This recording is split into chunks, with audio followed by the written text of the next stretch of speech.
Bonjour à vous tous, peuple de Dieu, toi qui passes par là, que Dieu vous bénisse abondamment. C'est encore un privilège, une joie de me retrouver parmi vous pour la continuité de ce résumé des livres bibliques. Donc nous allons parler du livre de Job, le livre de Job.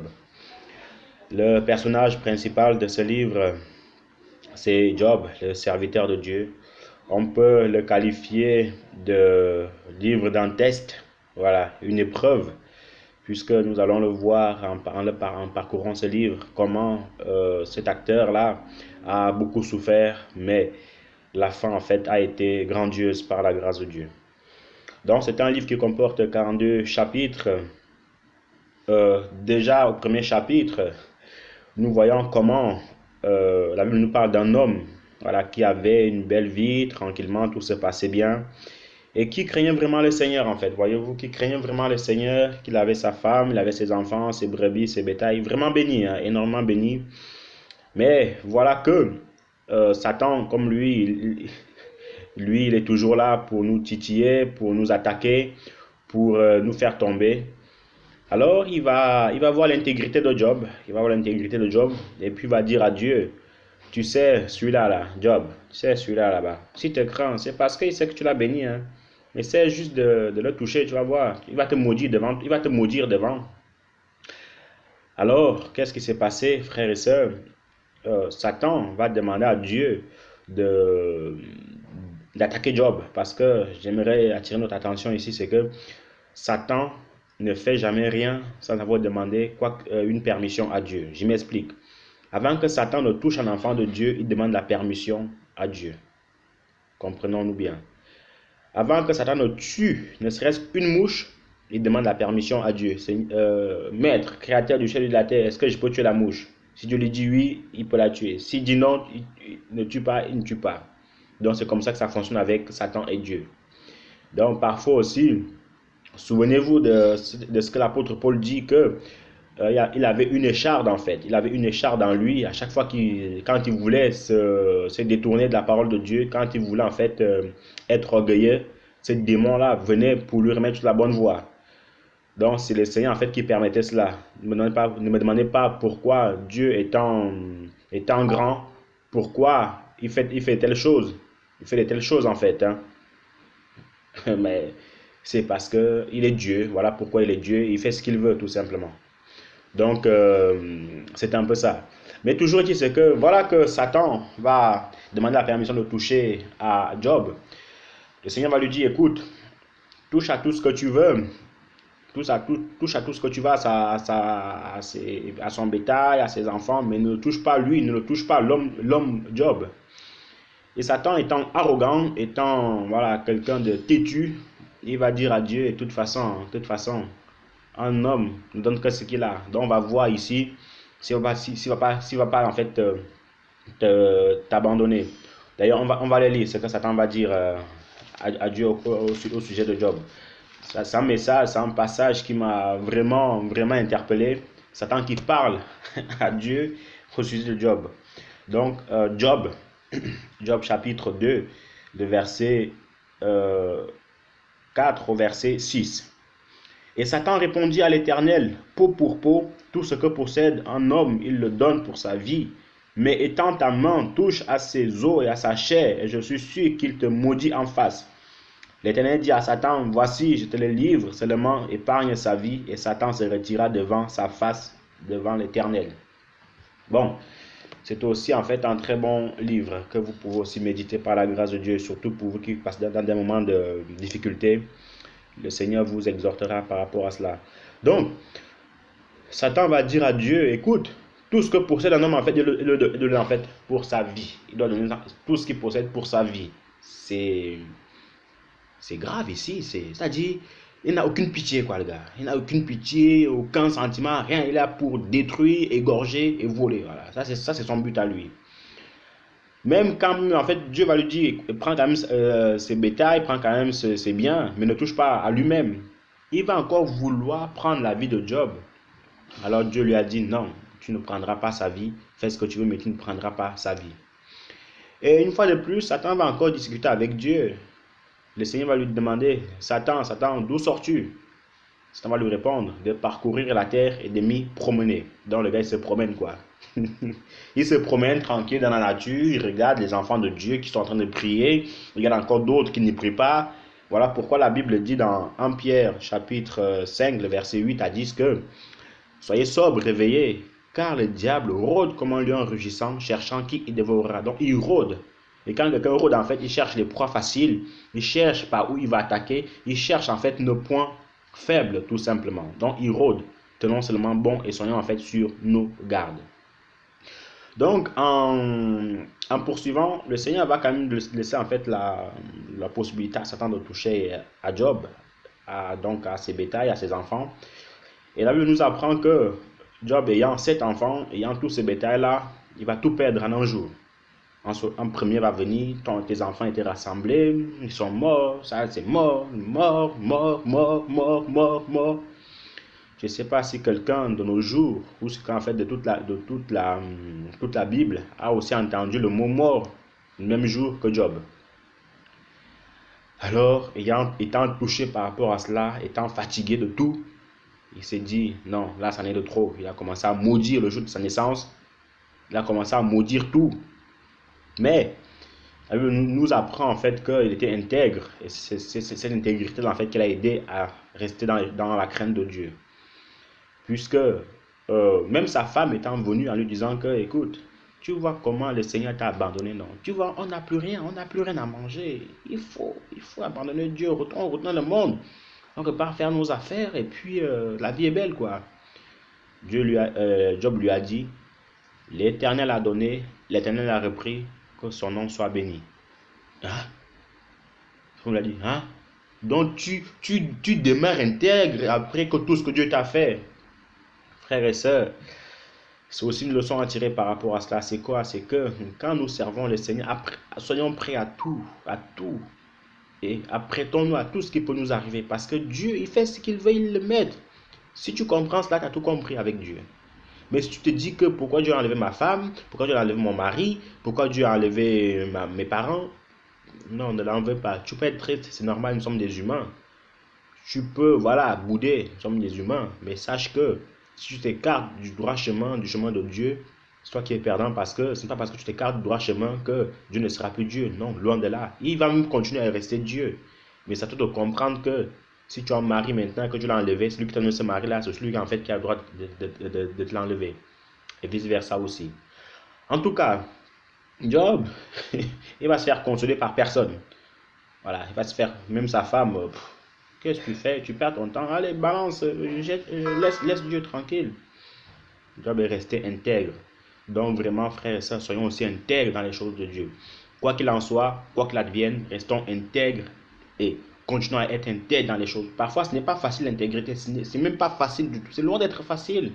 Mais c'est ça, en fait, qui nous ramène au Seigneur. Cette intégrité-là, en fait, qui nous ramène au Seigneur. Donc, restons intègres, continuons à rester intègres dans les choses de Dieu et le Seigneur, en fait, nous justifiera. Et comme cela ne suffisait pas, il va y avoir ces 3 amis qui vont venir lui rendre visite. Ils vont voir Job, en fait, dans tous ses états. Ils vont être surpris. Attends, mais c'est toi qui enseignais les gens. C'est toi qui nous exhortais. C'est toi qui nous parlais de Dieu. Maintenant, mais qu'est-ce que tu es devenu avec des vêtements déchirés, avec la cendre sur toi, avec le crâne rasé? On ne te comprend plus, tu deviens fou. Non, certainement là, non. Ça veut dire que tu as tellement péché devant Dieu qu'il t'a battu, quoi. Tu as tellement péché devant Dieu que, non, la sentence de Dieu était terrible dans ta vie. De toute façon, là, on ne sait même pas pourquoi on est venu te rendre visite. Hein. Parce que quand Dieu touche quelqu'un comme ça, il ne faut même pas le consoler du tout. Bon.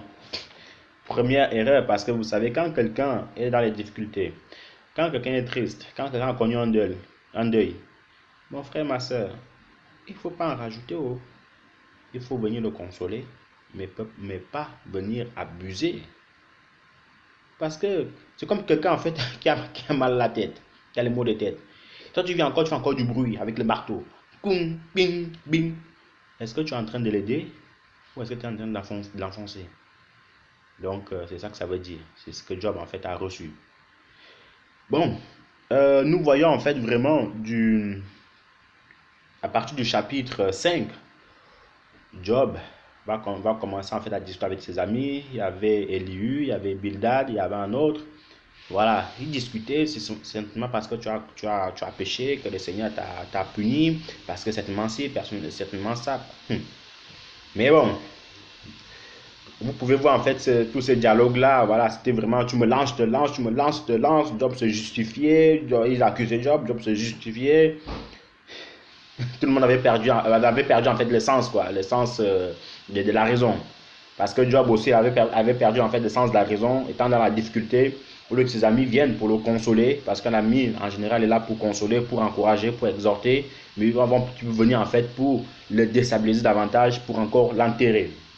Donc vous pouvez voir ces dialogues-là du, du chapitre, euh, du chapitre 5 au chapitre 27.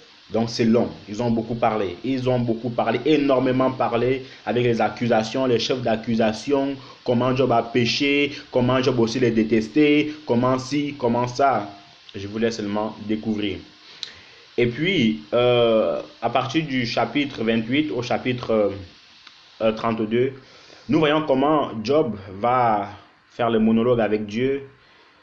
Il va commencer à parler avec Dieu, il va commencer à se justifier devant Dieu, il va commencer à dire à Job, ceci, c'est ça, voici ci, voici ça. Et voilà, le chapitre 31 qui est assez intéressant, donc verset 1 au le verset 1 d'abord, puis le verset 9 au verset 10, où la Bible, en fait, voyez-vous, nous apprend que Job avait quand même, on voit quand même l'intégrité de Job, où il est dit dans Job 31, verset 1 à 2, j'avais fait un pacte avec mes yeux et je n'aurais pas arrêté mes regards sur une vierge. Quelle part Dieu m'eût-il réservé d'en haut? Quand on descend un peu au verset 9, si mon cœur a été séduit par une femme, si j'ai fait le guet à la porte de mon prochain, que ma femme tourne la meule pour un autre, et que d'autres la déshonorent, car c'est un crime, un forfait que punissent les juges. Amen. Donc, voyez-vous en fait comment on peut aussi voir l'intégrité de Job. Le gars avait fait en fait un pacte avec ses yeux. Donc, pour lui, il ne devait pas convoiter une autre femme que la sienne. Il ne devait pas jeter un regard, celle-là n'est pas mal, celle-là, si je pouvais seulement la voir comme femme. Non, ce n'était pas le souci de Job. Et Job aussi, en fait, quand vous lisez toute son histoire, c'était quelqu'un en fait qui aidait beaucoup. Il y avait les jeunes gens qui venaient pour prendre des conseils. Il y avait des gens qui étaient là pour l'écouter. Même la Bible dit en fait qu'il était la maison des pauvres. Mais il était en fait parfois quand il arrivait, les gens se levaient pour le saluer par politesse. Donc c'était tellement grandiose, il avait une vie vraiment bénie du Seigneur. Mais voyez-vous, quand il a commencé à recevoir tous ces problèmes-là, beaucoup de gens en fait l'ont abandonné. Beaucoup de gens en fait se sont même dit que, de toute façon, lui là, non, ça veut dire que sa part est grave. Hein. Il a certainement péché, il a seulement commis adultère que Dieu l'a frappé comme ça. Non, ne jugeons pas tant qu'on n'a pas, quand on n'est pas conscient en fait de la situation.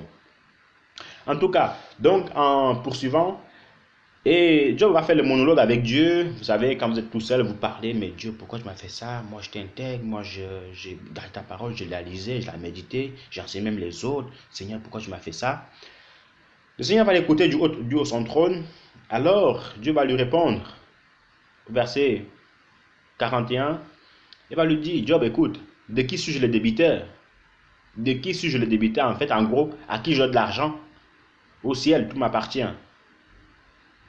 Il va encore dire à Job, est-ce que, est-ce que tu sais comment l'aigle prend son envol? Est-ce que c'est toi qui donnes des ordres à l'aigle pour prendre son envol?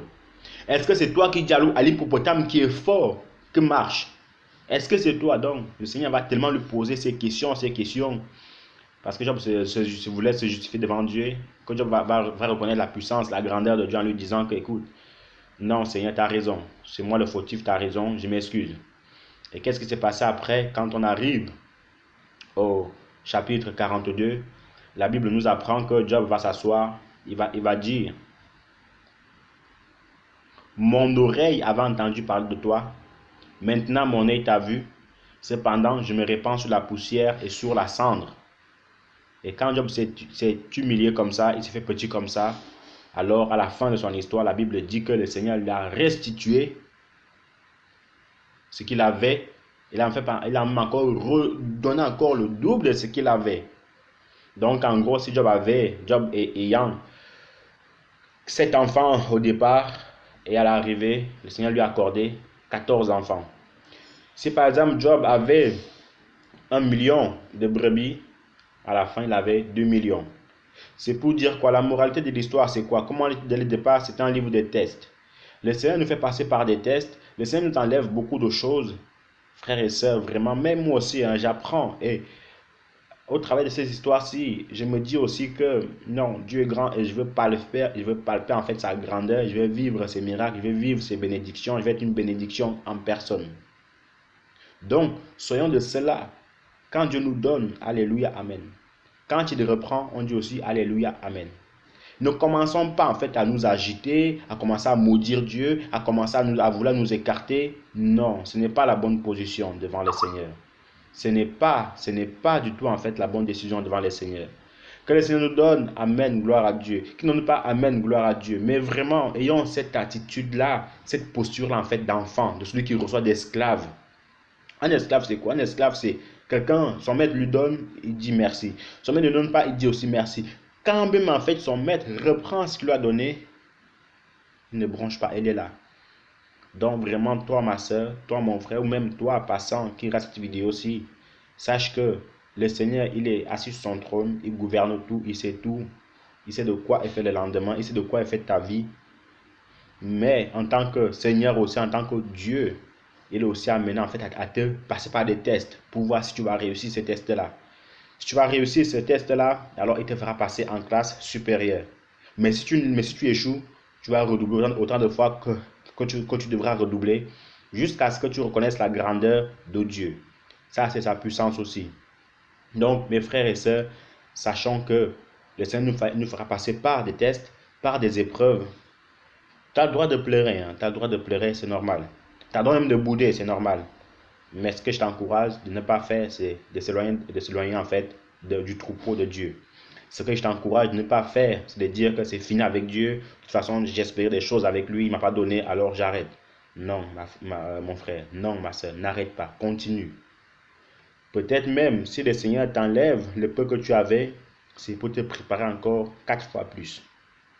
Toi, il faut que tu le comprennes avec les yeux, que tu le vois en fait avec les yeux de l'esprit et non avec les yeux de la chair.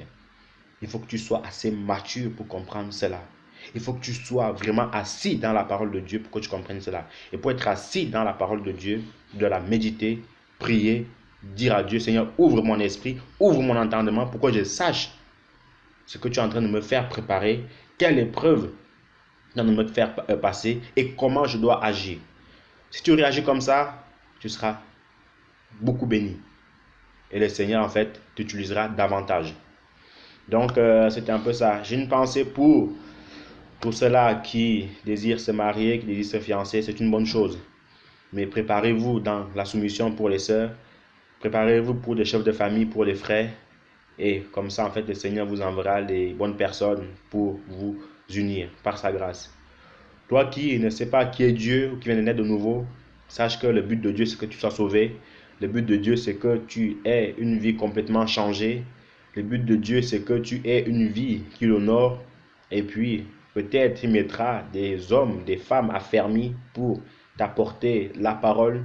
Ne la rejette pas. Ne dis pas que moi je connais tout, moi je n'ai pas besoin de votre parole. Non, accepte-la seulement. Examine ce qu'ils te diront. Et le Seigneur, en fait, te donnera en fait l'intelligence. Le Seigneur en fait enverra son esprit pour te convaincre de toutes ces choses-là. Donc que le Seigneur vous bénisse abondamment. Toujours une joie de vous avoir parlé de mon Père qui est le Seigneur. Toujours une joie en fait de vous avoir parlé de mon Big Boss qui est le Seigneur. Et on se dit en fait à la prochaine pour le prochain résumé biblique. Que Dieu vous bénisse abondamment. Bye bye.